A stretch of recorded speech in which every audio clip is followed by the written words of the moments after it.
compartirles, seguir compartiendo acerca de toda una serie que el Señor puso en mi corazón poder entender. Porque si nosotros podemos entender el libro de Génesis, vamos a poder entender todas las Escrituras.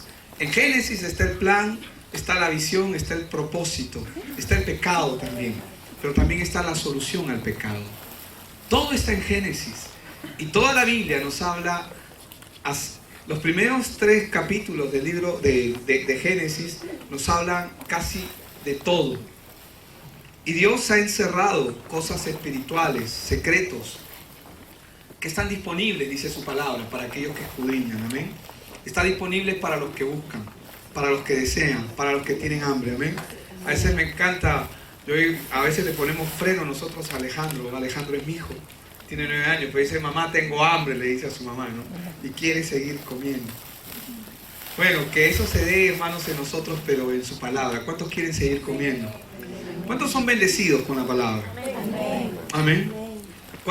¿En cuántos la palabra está transformando su forma de pensar, de ver las cosas, de entenderlas? No a nuestro juicio, no a nuestra manera, sino a la forma y a la manera en que Dios lo ha establecido. Amén. Porque a veces nosotros clamamos y queremos que Dios bendíceme, ¿no? Bendice lo que quiero hacer. Pero hermanos, Dios bendice sus planes. Amén. Y a veces Dios nos responde con un no, porque Él no está en el asunto. Pero otras veces nos responde con un sí, porque Él está en el asunto. Es interesante, solamente para citar y esto no lo tiene yo, pero lo voy a citar solamente. Yo podía analizar la oración de Ana. ¿Cuántos han escuchado de Ana en Primera de Samuel, el primer capítulo? Ella clamaba por un hijo, ¿no? Señor, dame un hijo, ¿no? Pero ella tenía Elcana, que era su esposo, tenía otra esposa, Penina. Y Penina, pues, tenía muchos hijos. Y en el caso de Ana, ella era estéril, ¿verdad? Así dicen las Escrituras, así dice la palabra. Ella era estéril, hermano. Pero ¿saben? Algo ocurrió con Ana. Dice que su corazón se afligía. Y naturalmente, cuando alguien nos saca cachita o alguien hace algo contra nosotros, ¿cuántos se afligen? ¿O cuántos se molestan? El pastor nomás seguro. No, ¿ustedes también se molestan o no? Sí, cuando alguien viene y te enojas, ¿verdad? Te saca del cuadro. Pero ¿saben? Y ella decía, Señor, dame un hijo, ¿no? Dame un hijo. Y ella clamaba. Pero ella clamaba al Señor, clamó al Señor. Pero llegó un momento en su oración que provocó la transformación, que provocó el milagro, porque ella era estéril. Hubo un momento en su oración que provocó que ella sea fértil. ¿Cuándo se dio eso? ¿En qué momento ocurrió? Cuando ella agarró y dijo, y yo lo voy a dedicar a ti. Cuando el reino de Dios y su justicia están involucrados en tu oración, en tu clamor, en tu pedido, cuando tú involucras a Dios, cuando tú sabes de que lo que estás pidiendo, porque ella al inicio probablemente, como todos nosotros, como yo, claro, a veces pedimos y pedimos, ¿para qué? Para que ya no se burle, pues yo también quiero tener, ¿no? Yo también quiero. Pero, hermanos, cuando ella involucró al Señor, cuando ella dijo, para que te sirva, yo lo voy a dedicar a ti. ¿Saben? El Señor se acordó de ella, dice después, y ella tuvo un hijo. Y efectivamente fue dedicado al Señor. Y estamos hablando del profeta Samuel. Amén. Hermanos, muchos de nosotros oramos y como decía la palabra en Santiago capítulo 4, ¿no? Pedimos y pedimos mal. Pedimos para nuestros deleites, para nuestros placeres, para que ya no nos digan nada, pero debemos pedir para cumplir la voluntad de Dios. Te aseguro algo, cambia tu manera de pensar, cambia tu forma de orar. Yo lo estoy haciendo, yo también estoy aprendiendo. Amén. Amén. Yo también estoy aprendiendo y quiero seguir aprendiendo. Cuando nosotros involucramos el reino de Dios y su justicia en nuestras oraciones, ¿Para qué quieres ser bendecido? ¿Para qué quieres tener más? ¿Para qué quieres esto? ¿Para qué quieres aquello? ¿Cuál es la motivación que hay en tu corazón? Cuando tú comienzas a involucrar a Dios en tus planes, hermanos, tú vas a ser bendecido. Amén. Amén. Bueno, quiero empezar con Romanos 1, 19 al 20, porque lo que de Dios se conoce, dice la Escritura, les es manifiesto, pues Dios se lo manifestó. ¿A quién está hablando Dios? Está hablando a la creación, a toda la creación, al mundo le está hablando. Amén. Dice, lo invisible de Él. ¿Cuántos saben que Dios es espíritu? Él es espíritu. ¿Cuántos pueden ver un espíritu? Nadie puede ver un espíritu porque es un cuerpo diferente al nuestro. Nosotros tenemos ojos que solamente nos permiten ver el mundo natural, pero nuestros ojos espirituales no los tenemos aún ejercitados. Vamos a ejercitarlos y vamos a ver, probablemente. Pero dice, lo invisible de Él, su eterno poder y su deidad, se hacen claramente visibles, dice, desde la creación del mundo, y se puede discernir por medio de las cosas hechas. Por lo tanto, dice, no tienen excusa. ¿Por qué es que cito este pasaje? Porque quiero que sepa que todo lo que Dios ha creado siempre va a apuntar a algo espiritual. ¿Amén? ¿Amén? ¿Amén? Ok, les seguiré hablando acerca de un poco lo que estuvimos compartiendo también la semana pasada, pero les seguiré hablando sobre el sol, la luna y las estrellas en el cuarto día de la creación. Amén. Ahora, les había explicado que el sol es figura, ¿no?, de Jesucristo. ¿Cuántos saben que el sol brilla con luz propia? No necesita que nadie le alumbre. En sí mismo el sol puede alumbrar. Pero la luna, hermanos, la luna es figura de una persona que ha sido justificada por el Señor. ¿Qué significa que ha sido justificada por el Señor? Significa una persona que ha sido salva. ¿Cómo es esto? Es interesante, vamos a entrar ahí un ratito. Quiere decir que el sol ilumina por sí mismo, pero la luna no puede iluminar por sí misma. La luna solamente va a iluminar lo que recibe del sol. La luna que conocemos ilumina solamente cuando el sol está apuntando a ella, ¿verdad? Pero hermanos, el sol ilumina por sí mismo. Eso quiere decir que el Señor Jesucristo, Él mismo, Él es la luz. Él dijo, yo soy la luz del mundo. Sin embargo, los justos iluminan lo que reciben del Señor. Vamos a Génesis capítulo 1 y vamos a leer del verso 16 al 19. E hizo Dios, ¿qué dice? Las dos grandes lumbreras. La lumbrera mayor para que señoreara en el día. ¿Y qué dice? Y la lumbrera menor para que señoreara, ¿cuándo? En la noche. E hizo también las estrellas. Las puso Dios en el firmamento de los cielos para alumbrar sobre la tierra, señorear en el día y en la noche, y para separar la luz de las tinieblas. ¿Y qué dice? Y vio Dios que era bueno. ¿Sí?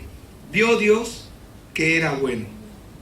Ahora, hermanos, el sol no cambia su forma, ¿sí o no? ¿El sol es redondo o es cuadrado? Es redondo, ¿verdad? Nunca cambia su forma. Cuando tú lo ves, por el lugar donde lo ves, siempre lo vas a ver igual. La Biblia dice que Dios no cambia. Dios es el mismo de ayer, es el mismo de hoy y es el mismo de siempre. Pero la luna cambia de figura todos los días, ¿o no es así? Sí, a veces la luna está llena, ¿verdad? Hay luna llena, a veces está a la mitad, a veces desaparece. O a veces se pone muy delgada, ¿no? Muy finita, ¿no? Esa media luna que le llaman, ¿no? Pero la luna varía todos los días, pero el sol no varía nunca, sino que siempre se mantiene en su misma forma. ¿Por qué el sol representa a Jesucristo y por qué la luna representa a una persona que ha recibido el Evangelio, que ha sido justificada? Recordemos desde el inicio. ¿Se acuerdan que Dios nos hizo a su imagen y semejanza? Hermanos, cuando Dios creó al hombre, lo hizo a su imagen y semejanza. Ciertamente el hombre tiene la misma imagen y la misma semejanza de Dios, pero algo perdió en el pecado original, en la caída. ¿Qué fue lo que perdió? Perdió la imagen. El ser humano perdió la imagen. Ahora, sabemos que cuando la luna se hace más finita, más delgada, ¿eso quiere decir que desapareció la luna? ¿O la luna sigue estando ahí? ¿Sigue siendo completa? Sigue siendo completa. Pero podemos ver solamente la parte que el sol está alumbrando, ¿verdad? Simplemente se está viendo la parte que está recibiendo la luz. Y muchos de nosotros caminamos de esa manera. Cuando caminamos en el mundo, la gente dice, oye, tú me caes bien. Hasta tienes cara de bueno. ¿Amén? ¿A cuánto les ha pasado? Hombres y mujeres, ¿verdad? Les ha pasado a todos. ¿Y es por qué? Porque tú estás reflejando. No lo estás reflejando todo en su plenitud, pero estás reflejando algo de la luz que está en ti. Porque en sí mismo la luna no tiene luz. En sí mismo nosotros no tenemos luz. La otra parte que no se ve está oculta de la luz. Es decir, que aún hay áreas en la vida de una persona que están en tinieblas. Pero, hermanos, la gloria de Dios, la promesa de Dios es que nosotros vamos yendo de gloria en gloria y de victoria en victoria. Como la palabra también lo enseña en Salmos, que la luz de la aurora va en aumento hasta que el día es perfecto, ¿verdad? La gloria de Dios es como la luz de la aurora, que va en aumento, se va expandiendo, ¿verdad? Hasta que el día es perfecto. ¿Qué significa eso? Hasta que la plenitud de Dios se dé en nuestras vidas. Hermanos, Dios quiere. ¿Amén? Amén. Digo amigo, Él quiere. Es verdad, Él quiere.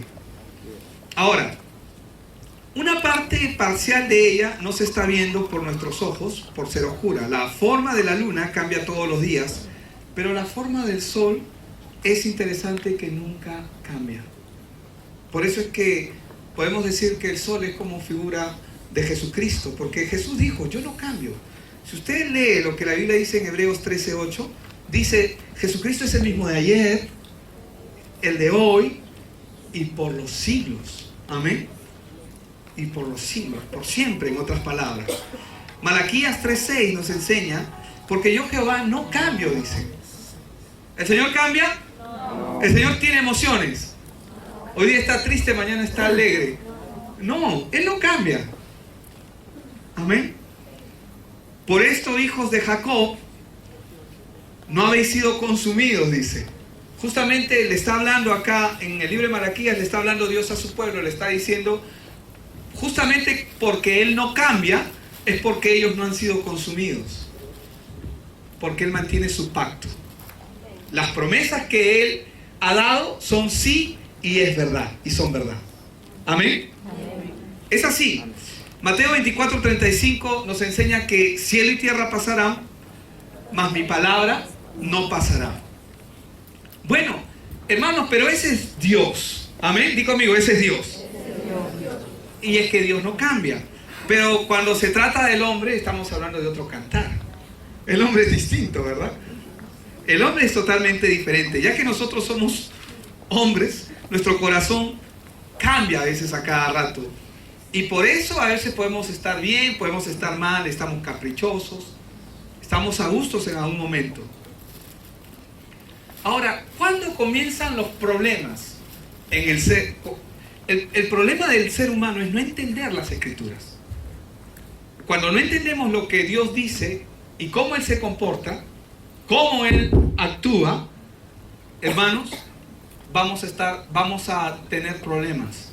¿Por qué? Porque lamentablemente nosotros siempre vamos a interpretar las cosas desde nuestra mirada, desde nuestro juicio, desde nuestra forma de ver las cosas. Si nosotros, por ejemplo, hemos tenido una vida donde la gente nos ha decepcionado, y si nuestro Padre, más aún natural, nos ha decepcionado, entonces ¿qué va a pasar? Cuando miremos a Dios, vamos a pensar de que Él también nos va a decepcionar. Y comenzamos a mirar a Dios de una manera sesgada. Porque Dios no cambia. Gracias a Dios que Dios no es como nuestros padres. Amén. Entonces, si nuestros padres nos fallaron, entonces nosotros pensamos, cuando algo malo ocurre, pensamos que Dios no nos va a ayudar. Por eso cuando hay gente que está en problemas, pide a Dios, clama a Dios, y de repente se ve tentado a usar la tarjeta. Pero eso no pasa en esta iglesia, ¿no? La tarjetita de crédito. Y ni volverá a pasar. Sí, pasa o no pasa. Como dijo mi esposa esta mañana, pasa en esta iglesia, hermano. Pasa en esta iglesia. Entonces, nosotros también creemos que el Señor, como nosotros desconfiamos, pensamos que Dios también desconfía de nosotros. Mientras vivimos nuestra vida cotidiana, la Biblia nos enseña que nosotros podemos ir a Dios en cualquier momento. Digan, cualquier momento. Pero ¿a cuántos les ha pasado de que después que han cometido pecado, después que han hecho algo malo, no se sienten dignos de ir a Dios? ¿A cuánto les ha pasado? ¿Al pastor nomás? A todos nos ha pasado, ¿no? O después de desobedecer, tenemos muchas veces temor de ir ante Dios. ¿Por qué? ¿Por qué pasa eso? Hermanos, eso pasa porque el hombre aún no entiende quién es Dios. Dios no cambia. Amén. Y es verdad, por eso no consumió a su pueblo, porque Él no cambia, Él mantiene su pacto. Y el pacto que Él ha hecho contigo lo va a mantener hasta el día final. Amén. Él va a mantener su pacto contigo. Nosotros miramos muchas veces a Dios con temor, pero Dios siempre está mirándonos a través de la sangre de Cristo. Él nunca va a dejar de mirarnos a través de la sangre de su Hijo. Aunque hayamos hecho algo malo o hemos pecado, el corazón de Dios está siempre abierto hacia nosotros por el mero hecho de que nuestros pecados ya están pagados en la cruz. Si una deuda está satisfecha, ¿a cuánto les ha pasado? Eso no pasa acá. Yo creo que eso le pasaba solamente a don Ramón. Chao. Cuando venía don Marriga, ¿verdad? Y venía a cobrar la renta. ¿Y qué hacía? Se escondía, ¿verdad? Se escondía de a quien le debía. Se escondía. Y eso muchas veces pasa con nosotros. Pero hermanos, si la deuda está pagada, ¿tendrías por qué esconderte? No, porque la deuda está pagada. Di conmigo, la deuda está pagada. Ahora dile de tu costado, la deuda está pagada. ¿Qué significa eso? Que tú puedes acercarte a Dios en cualquier momento. Amén. Muchas personas piensan que Dios está enojado con ellos. Pero hermanos, eso es una ilusión. ¿Por qué es una ilusión? Porque, hermanos, Dios no cambia. La actitud que Él tiene hacia nosotros siempre es de amor. Siempre es de poder recoger a sus hijos, de poder levantarlos. Cuando se hace un entrenamiento con los pilotos de vuelo, con los que manejan aviones, ¿verdad? Existe algo que se llama en ellos, que lo llaman ilusión de vuelo. Cuando el avión está volando, cambiando las direcciones para arriba o para abajo, muchas veces están encima del mar y ellos no distinguen entre las nubes y el mar. A veces están, y cuando están así, es peligroso porque suceden los accidentes. Qué bueno que cuando un piloto está manejando un avión, no se guía de sus emociones. Cuando vuela hacia arriba rápidamente, luego disminuye la velocidad o el avión sigue ascendiendo, y el piloto puede sentir en algún momento que mientras está manejando el avión, siente que el avión se está cayendo. Y luego siente que está muy arriba. Hermanos, para evitar este tipo de problemas, existen en las cabinas de los aviones controles, de los cuales el piloto tiene que guiarse absolutamente por esos controles. ¿Estamos de acuerdo? Así es. Porque para evitar ese problema, los pilotos tienen que guiarse por los controles, lo que dicen los controles, lo que dice su radar, lo que dice su manual, lo que dicen las instrucciones. No importa si el piloto sienta que su avión se está cayendo o que se está elevando, eso no importa. Él lo único que tiene que hacer es observar lo que sus controles le están diciendo. ¿Qué significa esto? Que el piloto de vuelo no puede definir el vuelo por su propio sentimiento, ni por su juicio. El vuelo no se define por lo que él sienta, sino simplemente por lo que él tiene que hacer de acuerdo a las instrucciones. Cuando él está seguro de esas instrucciones, él va a ir hacia donde las instrucciones lo lleven. ¿Amén? Amén. Algo similar ocurre en la vida espiritual del ser humano, de nosotros como creyentes, al igual que los pilotos de vuelo, y ese es el motivo por el cual estamos compartiendo este mensaje. ¿Sabe por qué? Porque nuestros pensamientos son diferentes a la palabra de Dios. ¿A cuántos les pasa que sus pensamientos no siempre son iguales a la palabra de Dios? No, pastor, yo creo que debo hacer esto. No, yo creo que debo hacer esto. Yo creo que debo hacer esto. Y yo creo, ¿y qué dice la palabra de lo que debes de hacer? La palabra es nuestra señal, de nuestra guía, ¿verdad? ¿Sabe por qué? Porque los sentimientos del piloto no coinciden con los controles. Los controles marcan una dirección y punto. Los controles marcan una dirección y si el piloto sigue esa dirección, va a llegar a su destino. ¿Qué pasa con nuestras emociones? Nuestras emociones, nuestros sentimientos no siempre coinciden con la palabra de Dios. No siempre coinciden.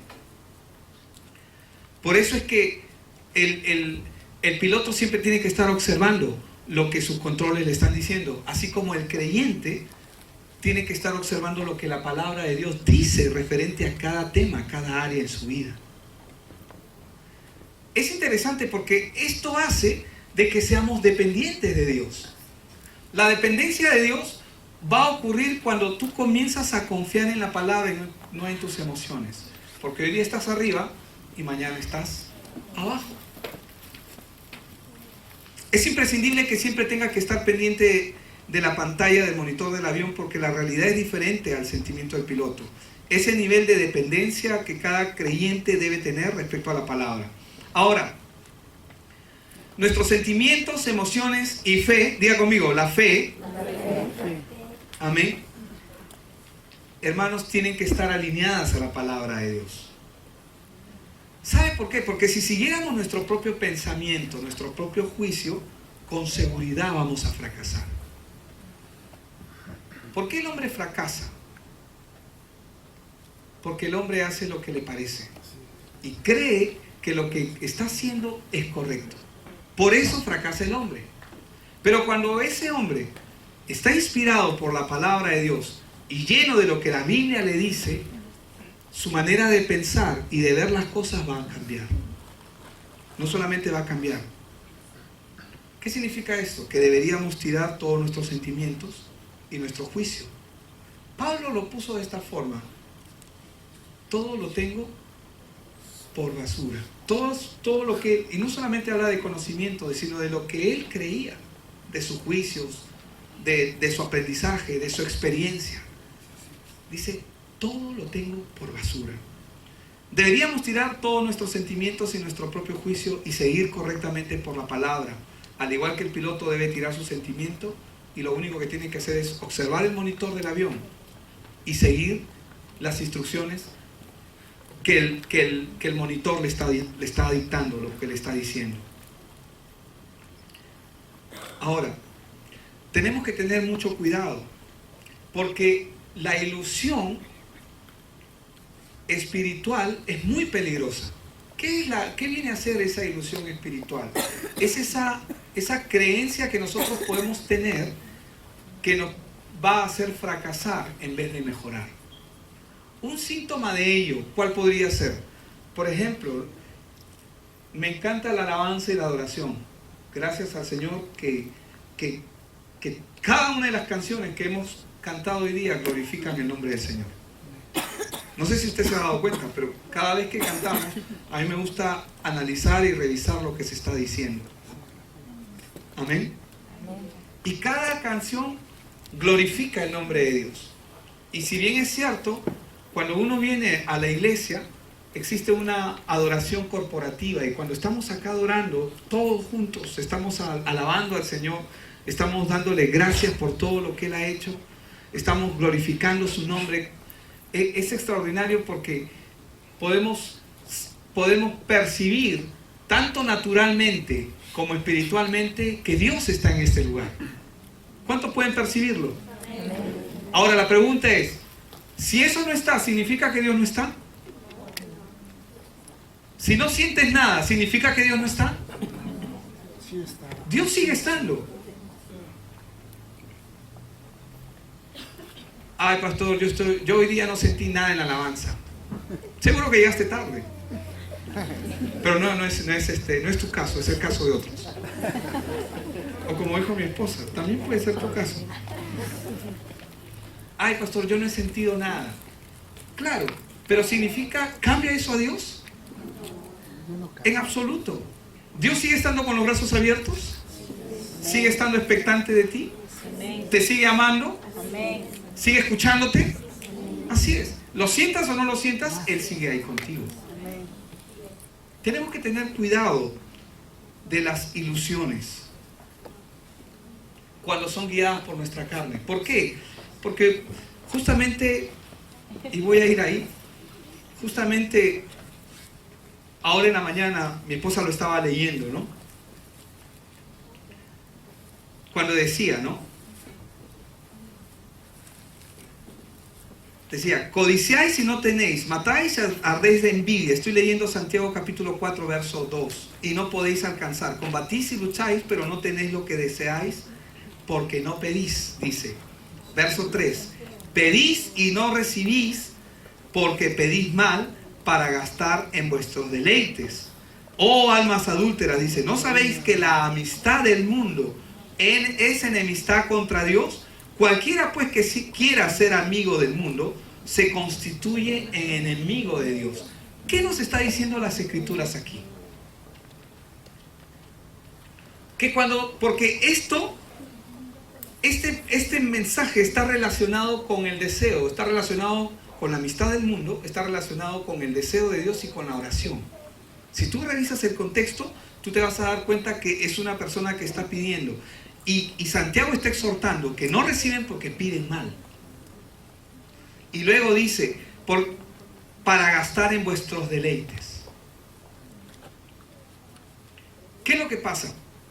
Y luego dice, oh almas adúlteras, ¿no sabéis que la amistad del mundo es enemistad contra Dios?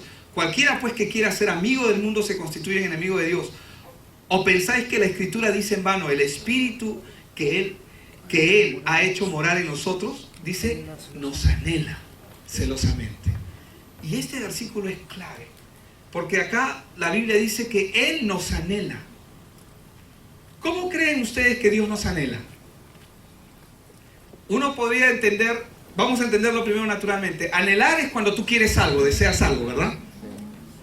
Pero hermanos, Dios nos anhela espiritualmente hablando. En espíritu y en verdad, Él nos anhela celosamente. Él anhela, escuchen bien esto. Él anhela tener comunión, intimidad con sus hijos y que nada estorbe eso.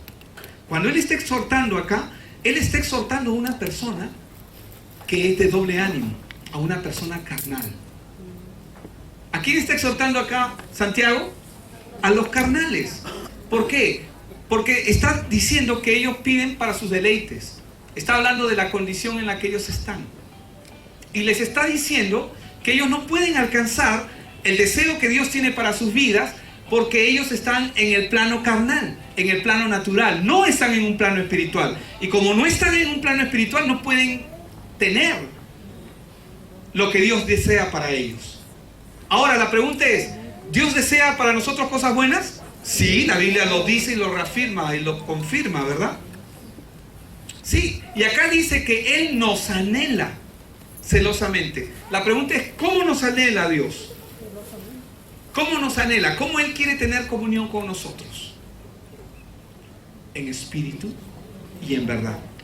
Pastor, explíqueme eso. ¿Cómo es en espíritu y en verdad? Porque hay que explicarlo. ¿Cómo es eso? No es por tus emociones, es por la palabra. Así de sencillo. En espíritu y en verdad es la palabra. Y es por la guianza del Espíritu Santo, pero por la palabra. Él nos anhela. Él desea tener comunión con nosotros. Acá dice, porque dice, pero dice, el Espíritu, dice, ¿o pensáis que la Escritura dice en vano, el Espíritu que Él ha hecho morar en nosotros nos anhela celosamente? Dice, no está en vano eso escrito. Y dice, pero Él da mayor gracia, dice, por esto dice, Dios resiste a quienes, a los soberbios, y da gracia a quienes. Ahora, si bien es cierto, esta es una pregunta que se hizo en la mañana, pero ¿quién es soberbio?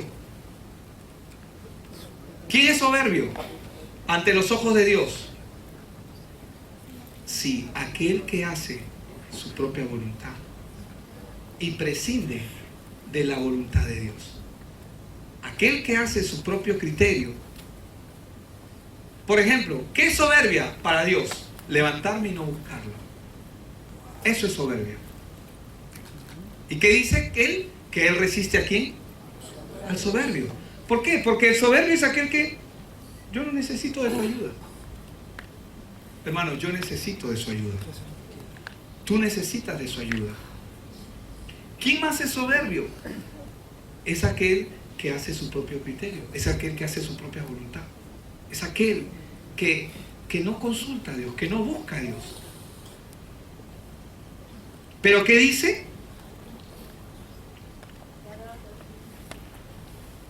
Dios resiste a los soberbios y da gracia a los humildes. Hermanos, ¿qué es la gracia? Puertas abiertas, las peticiones de tu corazón concedidas. La gracia es ese regalo que el Señor quiere darte, que tú no te mereces, pero Él te la da porque es tu Padre. Él te quiere dar.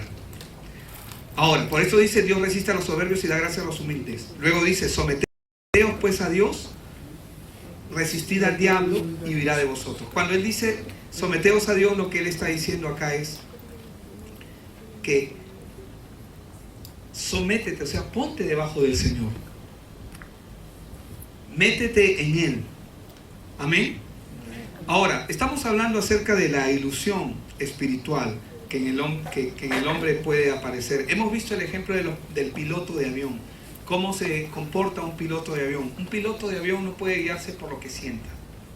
Un piloto tiene que guiarse por lo que sus controles le indican.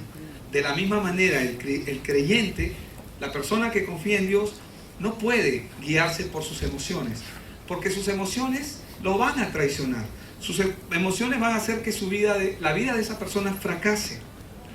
Y lo que Dios desea es lo mismo que le dice, lo que le puede decir un instructor a un piloto. Le dice, olvídate de lo que tú sientas, tú solamente guíate por lo que está en los controles. En otras palabras, el Señor te dice, y nos dice, me dice y te dice, tira a la basura todo lo que sientas. Guíate por lo que la palabra de Dios dice, lo que la palabra de Dios enseña. Ahora, hermanos, yo no sé por qué, pero yo creo que una de las cosas que Dios está haciendo es, estamos nuevamente afirmando los fundamentos. Amén. Amén. Dios está afirmando otra vez los fundamentos en esta iglesia. Ahora, algunos han pensado aquí, ¿realmente yo podré ir al reino de los cielos? Algunos lo han pensado. ¿Iré yo al reino de los cielos? ¿Seré salvo yo? Gloria a Dios. Una persona dijo amén. Y no estoy diciendo que digan amén a todo, pero ¿por qué vienen esos pensamientos o ese tipo de cosas? Eso que me indica que esa persona no tiene seguridad. No tiene seguridad de la obra que Dios ha hecho en su vida. ¿Pero por qué no tiene seguridad? Por una sencilla razón, porque no conoce la Escritura. No conoce lo que la palabra de Dios dice.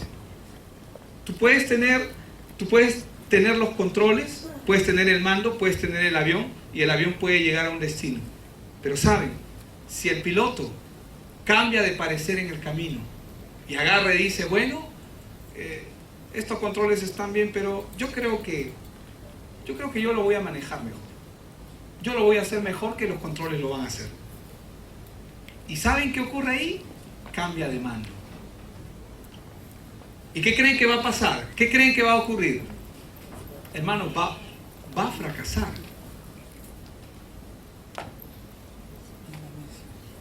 Deberíamos hallar las respuestas a todas las preguntas que tenemos en la palabra de Dios. Y muchos ya la conocen, pero aún no lo entienden en su corazón. Porque no tiene nada que ver con nuestras emociones y nuestros sentimientos. ¿Amén? Ahora, si la palabra de Dios te dice que tus pecados han sido perdonados, ¿es cierto o no es cierto? ¿Cuántos creen que es cierto? ¿Cuántos creen que no es cierto? Hermanos, nuestros pecados han sido perdonados. Pastor, ¿mis pecados han sido perdonados? Todos. Amén. Eso es cierto aunque tus emociones y tus sentimientos digan que no. Aunque tú no te sientas así. Si tú no lo sientes, no importa. Es una realidad, es un hecho. Pero cuando una persona no tiene esa seguridad en su corazón de la obra de Dios en su vida, entonces ¿qué lo comienza a caminar temerosamente? ¿Y saben cuál va a ser la consecuencia? Va a tropezar vez tras vez, tras vez, tras vez. Va a seguir tropezando y cayendo, porque aún no hay una seguridad, una firmeza en su corazón. Y es por el desconocimiento de la palabra. No importa lo que nosotros sintamos, si Dios nos dice que ya no tenemos pecado, entonces es cierto. Es más, Juan el Bautista lo dijo, este es el Cordero de Dios que quita el pecado del mundo. Es más, voy a decir algo más que la palabra de Dios afirma. En el mundo ya no hay pecado. El pecado por el cual el mundo va a ser juzgado va a ser por haber rechazado al único que podía salvarlo, que es Cristo Jesús. Y esta es la condenación, dice la palabra. A ver si me ayudas, Joy. Es en Juan 3, creo que es verso 18 o 19. Porque el 16 dice, porque de tal manera amó Dios al mundo que ha dado a su Hijo unigénito para que todo aquel que en Él crea no se pierda. Para todo aquel que en Él cree no se pierda, mas tenga vida eterna. Porque no envió Dios a su Hijo al mundo para condenar al mundo, sino para que el mundo sea salvo por medio de Él. Verso 19. Verso 19 dice, porque no... Ya, ponga el 19 por favor, Joy. Dice, y esa es la condenación. ¿Cuál es la condenación? Hermano, esto es lo que va a mandar a la gente al infierno. Dice, que la luz vino al mundo. ¿Quién es la luz? Jesús dijo, yo soy la luz en Juan. Así es, en Juan 1, ¿verdad? Que la luz vino al mundo y que dice, y los hombres amaron más las tinieblas que la luz porque sus obras eran malas. ¿Qué significa que los hombres amaron más las tinieblas que la luz? Significa que no quisieron venir a la luz. Así es, y como no quisieron venir a la luz, por esa razón van a ser destruidos. Por eso es que la salvación es un regalo. Por eso es que tú oras a María y no vas a obtener salvación. Tú oras a San Pedrito, a San Pedro y San Pablo. El año pasado hubieron dos canonizaciones, ¿verdad? 2 nuevos santos. Hermanos, tú puedes pedirle lo que quieras, ellos nunca van a poder ayudarte. Tú oras a Alá, a Buda, nunca van a poder ayudarte. Pero tú oras a Cristo Jesús, en el momento vas a tener la libertad, en el momento, porque no hay otro nombre debajo del cielo el cual haya sido dado a los hombres para que el hombre pueda alcanzar salvación. Entonces, esto es lo que ocurrió. Esto es lo que ha ocurrido. Los hombres amaron más las tinieblas que la luz porque sus obras eran malas. Si Dios ya nos selló para ser hijos, entonces somos hijos. A veces uno no se siente hijo, pero lo eres. Un día de repente Alejandro se levanta y me dice, Alejandro es mi hijo, y me dice, ya no quiero ser Soberón. ¿Cambia eso su apellido? ¿Cambia eso su sangre, su linaje? ¿Cambia eso de que sea herencia, que sea una extensión de nosotros? No cambia nada. No cambia absolutamente nada. Si Dios nos llama santos, somos santos. ¿Qué pasó? No. ¿Cómo vamos a ser santos nosotros, pastor, si cometemos pecado? Es que tú no eres santo porque tú hayas hecho algo bueno. Tú eres santo porque Dios te llama santo, porque Él te apartó para Él, para su gloria. Nada tiene que ver contigo. Amén. Tú no tienes que ver en el asunto. Pobre de nosotros, si dependiera de nosotros. Yo cuando era niño, yo siempre jugaba a controlar mi respiración. No sé si a ustedes les ha pasado, pero yo trataba de controlar mi respiración. Decía, hoy día voy a controlar mi respiración. Y respiraba. Y llegaba un momento en que me olvidaba. Gracias a Dios que la respiración no tiene nada que ver con mi voluntad. Es algo que ya está intrínseco en mí. Es algo involuntario. ¿Entienden, verdad? Porque si tú tratas de controlar tu respiración, a los 15 minutos ya te olvidaste y estás muerto. Así es. El regalo de Dios no depende de ti. No depende de lo que tú puedas haber hecho. No es porque tú eres especial. Bueno, lo eres ante los ojos de Dios, porque eres creación de Él. Y cuando vienes a su Hijo, Él te llama hijo. Pero no es porque tú puedas hacer algo para lograrlo. ¿Te imaginas la gente que pudiera hacer cosas buenas? Entonces se merecerían el cielo. Pero hay mucha gente buena que no va a ir al cielo. Buena entre comillas. Si Dios, la verdadera práctica de la fe es seguir al pie de la letra la palabra de Dios. No seguir por nuestro propio juicio ni mirar nuestras circunstancias. El sol, escuchen bien, siempre es redondo, pero la luna cambia su forma a cada rato. Así es el creyente. Igualmente el corazón del Señor es siempre igual hacia nosotros, pero nuestros corazones cambian a cada rato, puesto que si no confiáramos en las palabras del Señor y miráramos siempre nuestras obras o nuestras circunstancias, entonces nunca tendremos fe y estaremos siempre inseguros. Pero gloria a Dios que no depende de nosotros. Queridos hermanos, la fe no es nuestro sentimiento. No depende, la fe no depende de nuestros sentimientos. La Biblia dice que la fe también es un don de Dios.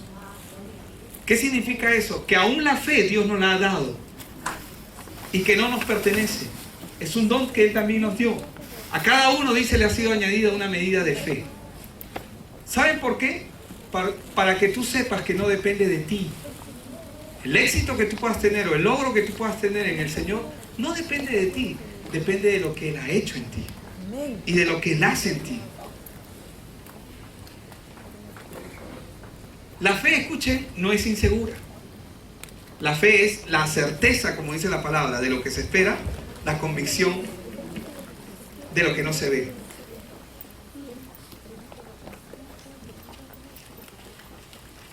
Escuchen bien, si nuestro corazón estuviera firme en otras cosas que no sean la palabra de Dios, nuestro corazón siempre va a ser cambiante. ¿Sabe lo que esta palabra nos ayuda a entender? Es que, hermanos, tenemos que depender de la palabra. ¿Amén? ¿Por qué tenemos que depender de la palabra? Porque mientras la palabra no está clara en nosotros, si la palabra no está clara en nosotros, nuestros pensamientos van a ser cambiantes, van a ser volubles, van a subir, van a bajar. Nuestras emociones van a variar, pero la palabra de Dios no cambia, no varía.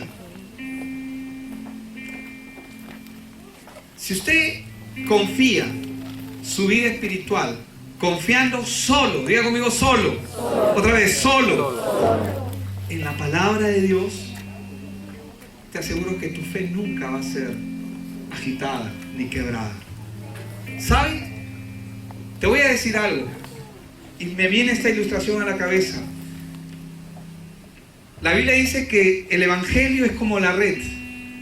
La barca es figura de la iglesia y Jesús cuando Pedro comenzó a pescar, hemos sido pescados en el agua, ¿verdad? Todos hemos salido del mundo. Pero mientras estamos en la barca, todavía estamos encima del agua. Y de verdad, somos llevados, manipulados de repente de un lado a otro. Dios no puede establecer nada sobre el mar. Dice, y lo vimos la semana pasada, porque las ondas del mar, dice, refleja siempre al hombre de doble ánimo. Por eso es que Dios no puede establecer sobre el mar. Él va a establecer sobre tierra. ¿Cuándo es que el ser humano, cuando el creyente llega a tierra firme? Cuando comienza a conocer la palabra y los principios y toma su decisión de plantarse. Decir, ¿sabes qué? Yo aquí me planto, voy a echar raíces. No estoy hablando de la iglesia solamente, estoy hablando de voy a echar raíces en la palabra. Yo me voy a plantar aquí en la palabra. Voy a creer lo que Dios dice. Y cuando tú te plantas en la palabra, en la tierra, tú recién vas a poder dar fruto. Hermanos, la palabra de Dios es ese cimiento que nos da la seguridad.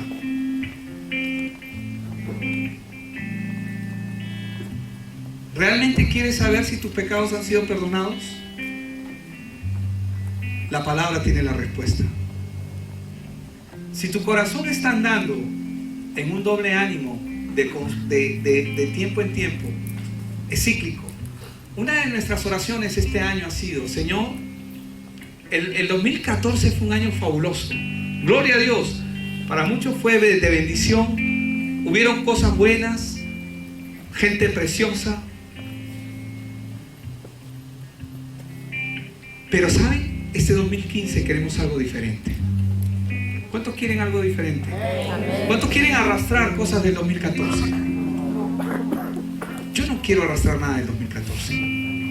Nada de lo que desagrada a Dios. ¿Amén? ¿Están ahí? Entonces, cuando comenzamos a orar, nuestra oración en este año ha sido, Señor, tú tienes un plan. Tú tienes un plan que ya está hecho. Permite que conozcamos ese plan. ¿Sabes para qué? Para no hacer cosas al aire, ¿me entienden? O sea, no hacer esfuerzos inútiles. Queremos hacer todo lo que contribuya a tu reino, a tu palabra. Eso queremos hacer. Entonces, Señor, tú tienes un plan y queremos que tú nos lo hagas conocer. Esto en la vida personal, en la vida ministerial, en la vida de la iglesia, en todas las áreas Dios tiene un plan. Amén. ¿Cuántos saben que Dios tiene un plan? Amén. Y si no lo sabes, Jeremías 29:11 te lo aclara. Él tiene un plan. Entonces, Señor, ¿qué tengo que hacer? Señor, produce en mí el querer como el hacer. Filipenses 2:13, ¿verdad? Para hacer esa voluntad. Pero si tú aún no tienes seguridad de quién eres en Cristo Jesús, es por una razón. Aún no entiendes el Evangelio. Aún no entiendes quién es Jesús y lo que Él ha hecho por ti. Porque si tú no entiendes quién es Jesús, todavía vas a estar tambaleando, todavía vas a estar titubeando, todavía vas a estar en subidas y en caídas. ¿Sabes por qué? Porque no lo entiendes. ¿Qué hizo Jesús por nosotros? Te voy a decir qué hizo Jesús por nosotros. La Biblia dice que Él anuló el acta de los decretos que nos eran contrarias. ¿Eso dónde está, pastor? Colosenses 2:14. Toma nota, porque eso tienes que saber. ¿Qué hizo el Señor Jesús por ti y por mí? Anuló el acta. Normalmente cuando había un crucificado, eso fue lo único bueno que me gustó ayer. Bueno, había muchas cosas, pero Jesús estaba en la cruz y arriba estaba el edicto por el cual Él había sido crucificado, según lo que estaban diciendo en History Channel ayer. Y ese edicto decía, ese hombre ha sido crucificado porque se ha hecho llamar rey de los judíos. Y para el pueblo romano eso era sedición. Ok. Él fue crucificado. Ellos dicen por eso. Pero hermanos, en realidad Él fue crucificado por ti y por mí. por tu pecado y por mi pecado. Por eso Él fue crucificado.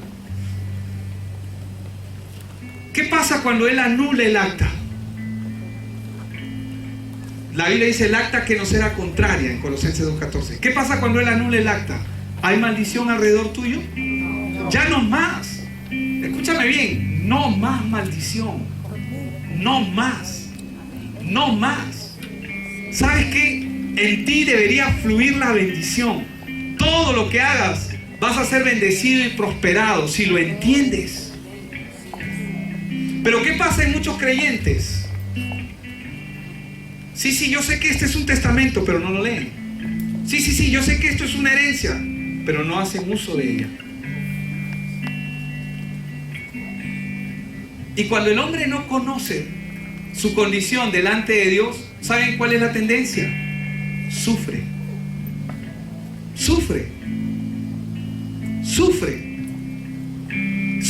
¿Saben por qué? Porque viven una vida en derrota. Sufren. Eso es lo que pasa cuando no entienden su condición delante de Dios. Cuando nosotros no entendemos nuestra condición, lo que le queda al hombre es sufrir. Dios no destinó el sufrimiento para el hombre. Él destinó gozo para el hombre. En Él, obviamente, en Él. Todo lo puedo en Cristo, en Él, que me fortalece. Mi Dios pues suplirá todas mis necesidades conforme a sus riquezas en gloria, en Él. Por Él y para Él. Pero cuando el hombre no lo entiende, sufre. Por eso es que yo tengo que explicarlo otra vez. Porque no quiero ver que la gente sufra. Por desconocimiento sufren, caen y vuelven a caer. Y hermanos, ¿sabes qué? Que eso se queda en el 2014. ¿Entiendes? ¿Entendemos?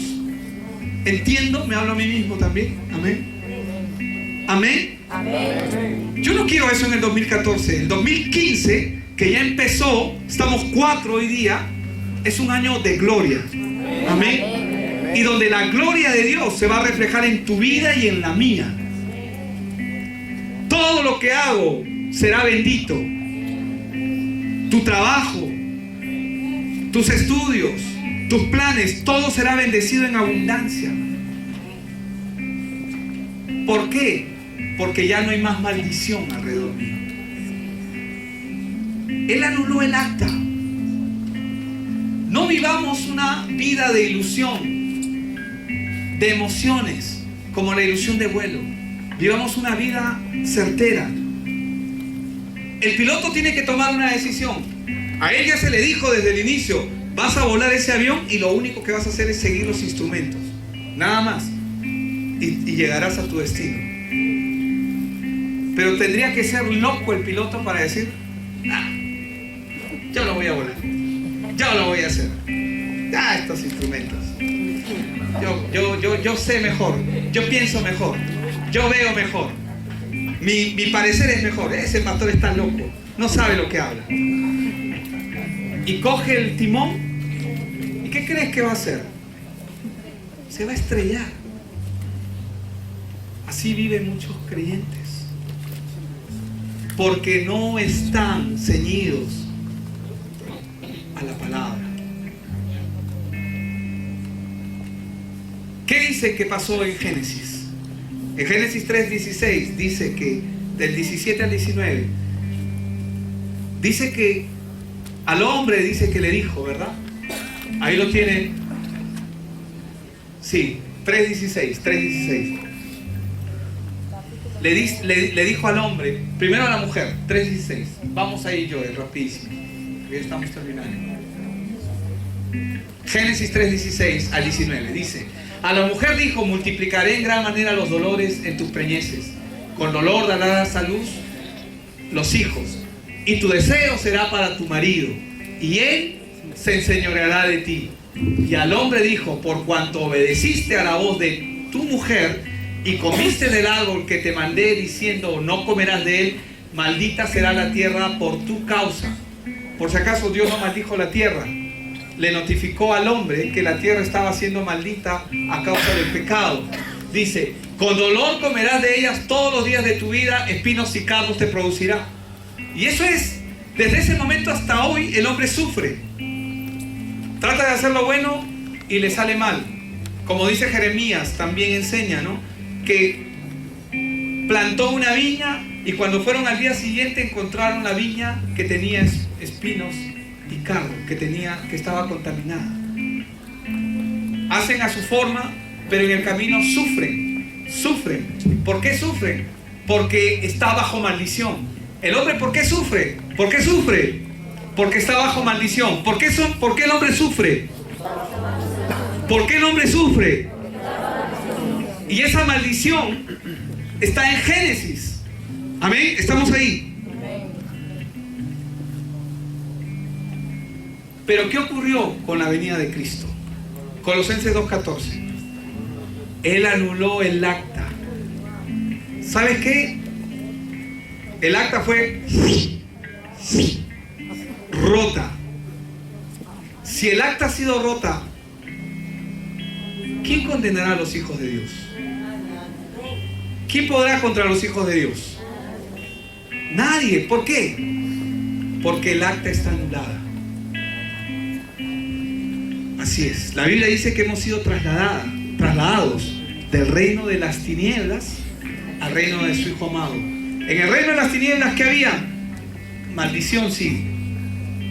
Robo, muerte y destrucción, como dice la Biblia en Juan, cuando lo enseña, que es en las obras del diablo.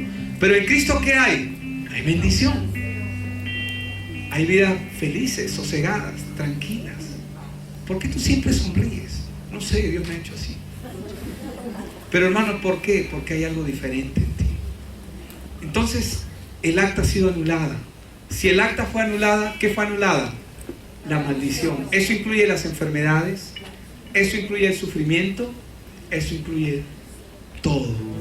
Alzheimer, todo. Pobreza, miseria. Ahora, pastor, pero ya estoy en esta posición. ¿Qué tengo que hacer? Bueno, ahora tienes que aprender a orar. ¿Cómo que aprender a orar? Sí, porque Santiago nos enseña que no tenemos porque no pedimos. Y cuando pedimos, pedimos mal. ¿Por qué? ¿Por qué pedimos mal? Porque pedimos para nuestros gustos, nuestros deleites, nuestros placeres. Entonces, ¿cómo tengo que orar, Señor? Pastor, ¿cómo tengo que orar? Cuando ores al Señor, tienes que orar para que se haga su voluntad. Para que se haga su voluntad y no la tuya. Ay, Señor, pero yo quería esto. Y quién sabe si Dios no tiene planeado eso que estás queriendo. Pero pastor, yo quiero casarme con él, con ella. Yo quiero esta cosa que sea así. Busca la voluntad de Dios. Busca la voluntad de Dios. Porque lo que Dios tiene para ti es mejor de lo que tú crees que crees que es bueno para ti. Dios no se equivoca. Amén. Y Él tiene el buen deseo para ti. ¿De quién va a depender eso? De Dios. Entonces, en vez de gastar energías pidiéndole al Señor lo que yo quiero, invirtamos esas energías en pedirle al Señor lo que Él quiere. ¿Qué es lo que tú quieres hacer, Señor? ¿Quieres que sea presidente? ¿Quieres que sea congresista? ¿Quieres que sea empresario? ¿Quieres que sea profesional? ¿Quieres que haga esto? Porque Él va a abrir puertas y Él va a cerrar puertas. Él va a dar gracia. Amén. Amén. Vamos a orar. Padre, gracias, Señor, porque realmente esa es tu voluntad, Señor. Señor, queremos ser dirigidos, guiados por tu buena, agradable y perfecta voluntad, Señor. Realmente no deseamos, Padre, ya hacerlo nuestro. Señor, yo personalmente he vivido un tiempo haciendo y pensando, orando equivocadamente, pidiéndote que bendigas lo que yo quiero hacer. Y realmente yo no quiero eso. Quiero realmente hacer lo que tú quieres que haga. Y sé que ese plan que tú has hecho está bendito. Ese plan no necesita más. Pero tú da a conocer tus planes, Señor. En la intimidad de tu presencia, a cada uno de tus hijos, danos a conocer el plan que tú tienes, el deseo que tú tienes. Da a conocer, Señor, a tu pueblo. Tu palabra dice que tú produces el querer como el hacer para hacer tu voluntad. Que sea así, Padre. como lo dio el mismo Señor Jesús, no se haga mi voluntad, sino la tuya. Porque en esa voluntad está todo. Está mi hogar, mi matrimonio, mis relaciones, todo está suplido ahí. En ese hogar, en esa voluntad, está suplido mis necesidades más profundas, sean emocionales, afectivas, económicas, relacionales, académicas, cualquier expectativa, todo está suplido en ese lugar, Señor. En el santo lugar, ahí en la intimidad de tu presencia, date a conocer, Señor, a cada uno de nosotros. En el nombre de Cristo Jesús. Amén y amén.